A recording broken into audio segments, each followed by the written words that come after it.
Hello, আসসালামু আলাইকুম। আমি বিকাশ থেকে আতিক বলছি। আপাতত ঢং বাদ দিয়ে চিপস নিয়ে বাড়িতে আসো। আরে না বাবু, তুমি ছোট, বুঝবা না। তোমার আম্মুকে দাও। পাগল নাকি? কিছুক্ষণ আগে বলো তুমি ছোট মানুষ। টাকা আমাকে দাও, গ্রিন চিপস কিনে আনি। বাবু শোনো। আজব তো, আমি বাবু না, রং নাম্বার। আমি রাইসা। বুঝেছি। তোমার আম্মুকে ফোনটা দাও, অ্যাকাউন্ট নিয়ে জরুরি কথা আছে।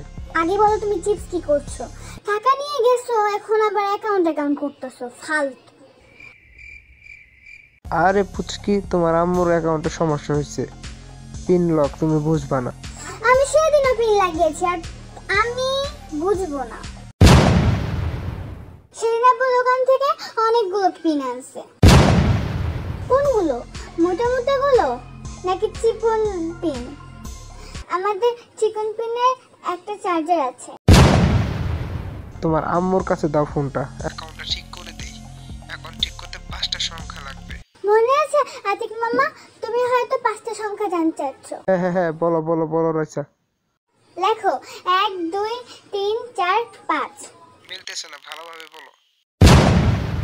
আজব তো, তুমি 5টা সংখ্যা লিখে সেদিন পরীক্ষা সর্বোচ্চ নাম্বার পাইছি, এখন বলো মিলে না। লেখাপড়া জানো তুমি? যত সব ফালতু। আরে ধুর, তুমি তোমার আম্মুকে বইলো বিকাশ থেকে আতিক ফোন দিয়েছিল অ্যাকাউন্ট ঠিক করতে। আপাতত ঢং বাদ দিয়ে চিপস নিয়ে বাড়িতে আসো। তুমিই বইলো। ধুর, সময়টাই নষ্ট। কিরে, কি হয়েছে এখানে?